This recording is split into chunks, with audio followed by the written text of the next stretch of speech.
আমরা মনে করি না যে তারা আনসারদের স্পিরিট ধারণ করে, বরং তারা আনসার লীগের স্পিরিট ধারণ করে।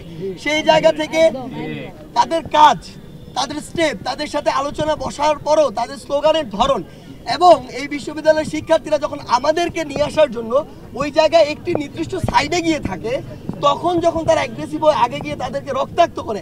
আপনি জানেন যে এখনো আমাদের ঢাকা মেডিকেলে এমন 2 জন রয়েছেন যারা মৃত্যুর সাথে পাঞ্জা লড়ছে, তারা আইসিইউতে রয়েছেন।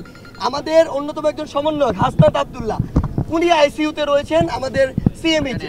সেই জায়গা থেকে আসলে তারা যে অ্যাটাকটা করেছে এটা তো উদ্দেশ্য প্রণোদিতভাবে, এবং এটার মাধ্যমে যেন আমাদেরকে বা পুরো রাষ্ট্রকে আরেকটি অস্থিতিশীল অবস্থায় ফেলা যায়, এটি ছিল তাদের উদ্দেশ্য।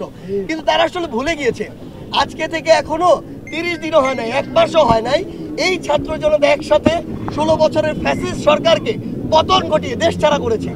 সেই জায়গায় তারা যদি, আমরা আমাদের জায়গা থেকে একাধিকবার বলেছি যে এরপর থেকে তারা যদি এরকম চেষ্টা করে, তাহলে ছাত্র জনতা তাদের জায়গা থেকে আবার কিভাবে প্রতিহত করতে হয় এটি তারা দেখে নেবে।